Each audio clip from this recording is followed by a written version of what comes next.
Fala galerinha, professor Leonardo junto com vocês. Dê o joinha e se inscreva no meu canal. Conto com vocês. Vamos lá? Mais um tema de história. Expansão e ouro na América Portuguesa. Quais são os aspectos, os fatores que influenciaram nesse processo de interiorização da colônia portuguesa na América? Temos aqui União Ibérica, presença dos jesuítas e a realização das bandeiras com os bandeirantes. O que a União Ibérica vai influenciar no processo de interiorização da colônia portuguesa? Vamos lá? É o seguinte, em 1580, Portugal passa a ser governado pelos espanhóis, pelo rei Filipe II. E esse governo, essa influência, esse domínio, vai ter influência aqui na colônia. Qual seria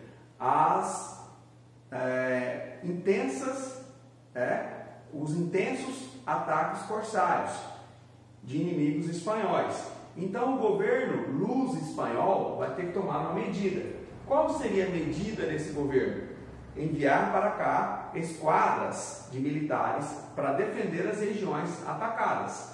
Então vai ocorrer o surgimento dos fortes, ou de fortificações, como se fossem batalhões para defender as regiões mais atacadas. Então, fortes em Belém, fortes no Maranhão, São Luís, também João Pessoa, Piauí, Paraíba, e também na região de Fortaleza, Natal também. Então, todas essas regiões, todas essas cidades, todas essas capitais que eu acabei de citar, vão surgir a partir desse processo de defesa caracterizado pelos fortes. Então, a construção dos fortes vão, consequentemente, dar início ao surgimento dessas cidades posteriormente, que vai expandir, vai ser um processo de expansão da costa litorânea brasileira. Se vocês observarem, esses fortes foram construídos em regiões aonde a economia do açúcar mais se destacava. Ok? Bom, outro aspecto que nós temos que observar dentro desse processo de expansão é a presença dos jesuítas aqui na colônia. Por que os jesuítas atravessaram o Atlântico? Quais seriam os objetivos desses jesuítas? Converter indígenas e integrá-los ao processo civilizatório. Essa era, na verdade, a visão da Igreja Católica. Adquirir mais fiéis e automaticamente ajudar a coroa num processo civilizatório. Porém, os jesuítas desenvolverão algumas práticas aqui na região, como, por exemplo, as missões, que era o processo de aldeamento. Esses índios, quando os portugueses chegaram aqui na costa litorânea, o que eles vão fazer? Eles vão fugir da presença portuguesa, muitos deles. Eles vão para o interior do país. E ao irem para o interior do país, serão acompanhados por alguns jesuítas que vão criar essas missões. Algumas missões merecem destaques, como no interior da Amazônia, na região do Paraná, na região do Mato Grosso do Sul e no Rio Grande do Sul. Dentro desse processo de missões, os jesuítas não simplesmente farão um processo de catequização e de integração à civilização. Eles desenvolverão também uma atividade econômica. Eles vão conhecer as famosas drogas do sertão: tabaco,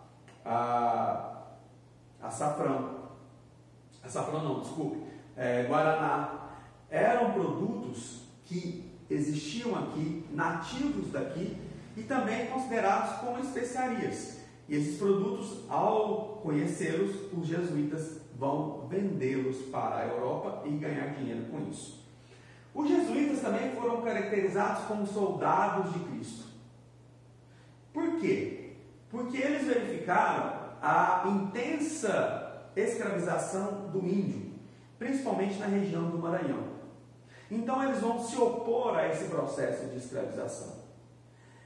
Manuel Vieira vai representar um pedido ao governo espanhol, ou português na época, E esse pedido ele vai ser aceito, aonde a proibição da escravidão indígena vai ser determinada. Só que vai causar um impasse muito grande com os senhores de engenho, porque os senhores de engenho vão se ver numa situação em que a mão de obra vai ficar escassa, porque até então não havia o envio em massa de escravos africanos para cá. O governo de Portugal, verificando essa situação, o que ele vai fazer? Ele vai criar a Companhia de Comércio do Maranhão, destinando a atividade comercial de envio de escravos e mercadorias para a colônia a alguns nobres. Lembrando que todas essas companhias eram companhias monopolistas, ou seja, não era qualquer pessoa que poderia participar dela. Só que essa companhia não vai atingir o seu objetivo. Ela não vai conseguir enviar a quantidade de escravos suficiente para esses senhores de engenho e não vai enviar também produtos de qualidade. Aliás, os produtos que ela enviava, quer dizer, eram produtos de preços altos e também de baixa qualidade. Esses senhores de engenho, representados por Manuel Beckman, vão realizar um movimento, vão realizar uma revolta contra o governo de Portugal, aonde vai chegar às vias de fato. Porém, essa revolta vai ser reprimida e Manuel Beckman vai ser morto e vai ser condenado à morte.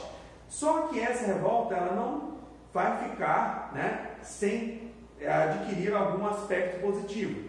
O governo de Portugal vai retroceder na sua decisão, permitindo novamente a escravidão do índio. Em contrapartida, vai estabelecer um acordo com os jesuítas, dizendo a eles que eles aceitassem essa situação com a condição de permanecerem na colônia. Certo? Esse foi mais um aspecto de expansão, do interior do país. Essa expansão, principalmente pelos jesuítas, foi realizada através das missões. Outro aspecto fundamental que a gente tem que observar são o surgimento das bandeiras realizadas pelos bandeirantes. Essas bandeiras, nós temos que verificar como que esse contexto surgiu. Os paulistas, eles vão surgir a partir do momento da decadência de São Vicente. A capitania de São Vicente não vai dar certo. A economia do açúcar não vai prosperar. Então, muitos desses mamelucos, que eram descendentes da mistura de índio com português, vão subir a Serra do Mar e vão se estabelecer na região ali, criada pelo Colégio de São Paulo de Piratininga, pelo jesuíta José de Anchieta. A partir da criação do colégio, vai surgir um povoado. Esse povoado, posteriormente, se tornará o que nós conhecemos hoje, São Paulo, capital do estado de São Paulo. Esses bandeirantes eram paulistas, como nós já vimos. O que eram essas bandeiras? As bandeiras eram expedições paulistas de característica e disciplina militar. Quais eram os objetivos dessas bandeiras? Inicialmente, era aprisionar índios. Por quê? Porque esses paulistas começaram a ter escassez de índio na sua atividade econômica, atividade agrícola. Lembrando que esses paulistas eram pessoas bastante rudes, comparados com as pessoas que viviam no Nordeste. No Nordeste havia uma elite nordestina com características bem evoluídas economicamente, socialmente e culturalmente, enquanto os paulistas eram homens rudes. Muitos deles nunca tinham calçado nenhum tipo de sapato, muitos deles viviam de forma bastante rústica. Eles utilizavam até o século XVIII o idioma tupi. Então, esses paulistas, eles verificando a necessidade interna de índio para escravizá-lo e também verificando a situação que ocorreu aqui no Maranhão, da escassez da mão de obra, eles entendem que deveriam criar uma expedição aonde eles poderiam escravizar esses índios para atender a sua necessidade interna e também para atender o Nordeste. O aprisionamento foi estabelecido, a bandeira de aprisionamento foi realizada. Porém, esses paulistas, conhecendo o interior do país a partir dessas primeiras bandeiras, o que aconteceu? Eles começaram a ser contratados por alguns senhores de engenho para que eles pudessem proteger os engenhos de ataques indígenas, aonde esses índios se opunham à presença desses senhores de engenho em algumas regiões do Nordeste. E por fim, surgiu a bandeira mineradora. Por que a bandeira mineradora? Porque foi descoberto ouro na Bolívia, na região de Potosí. E o governo de Portugal, visualizando essa situação, entendeu que poderia ter ouro aqui também. Então ele cria primeiro as entradas, que eram expedições oficiais que tinham o objetivo de encontrar ouro, que não teve sucesso. Os bandeirantes, mediante essa informação, vão continuar essa empreitada e vão encontrar ouro em Sabará, Minas Gerais. A partir do momento que o ouro, que a mina é encontrada, o que aconteceu? A notícia vai se espalhar pela região, tanto na região mineradora, como no Nordeste e em Portugal. E a quantidade de pessoas que vão se deslocar para a região das minas é enorme. E vai se estabelecer um conflito. Qual seria o conflito? A Guerra dos Emboabas. Por que ocorreu a Guerra dos Emboabas? Porque os paulistas se achavam no direito de dominar as minas, porque eles encontraram essas primeiras minas.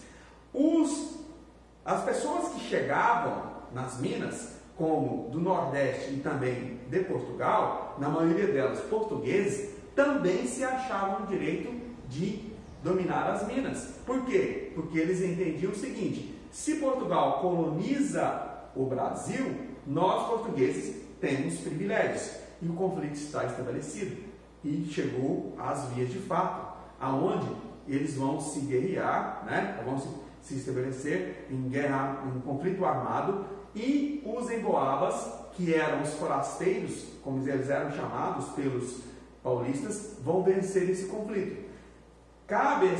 Resta aos paulistas, alguns paulistas, continuarem a sua peregrinação, a sua bandeira, e eles chegarão em Cuiabá e posteriormente em Vila Boa, Goiás. Então o motivo, na verdade, do surgimento dessas regiões como Mato Grosso e Goiás está relacionado também ao processo dos bandeirantes. Mas na região das minas, o que ocorreu a partir do surgimento dessas minas? Como que era a vida nessa região? Houve 3 momentos de fome, aonde a escassez de alimentos não era devida a preço, e sim a falta de alimentos, certo? Por quê? Porque eles focaram muito no processo de mineração e esqueceram de abastecer o mercado. Então há uma característica muito interessante no início da mineração, da fome na região mineradora, e o governo de Portugal vai estabelecer uma regulamentação, onde vai criar a Intendência das Minas. A Intendência das Minas era um órgão que tinha como objetivo cobrar tributos, que tinha como objetivo também julgar aquelas pessoas que não se adequavam às regras impostas pelo governo. Certo? Para nós terminarmos esse tema, a gente tem que observar quais foram as mudanças que ocorreram no território, porque nós estamos observando, o tema é expansão e ouro na América Portuguesa. As mudanças que ocorreram no território, principalmente através da atividade mineradora, foram quais? Ocupação e povoamento do interior da região, certo? Outro aspecto, a intensificação da vida urbana. As pessoas vão se deslocar, vai haver um êxodo rural. Mudança da capital de Salvador para o Rio de Janeiro devido à proximidade da região mineradora. Minas Gerais, Rio de Janeiro, regiões próximas. E por fim, o fortalecimento do mercado interno. Certo, pessoal? Obrigado pela atenção. Não se esqueça de se inscrever no meu canal. Até mais.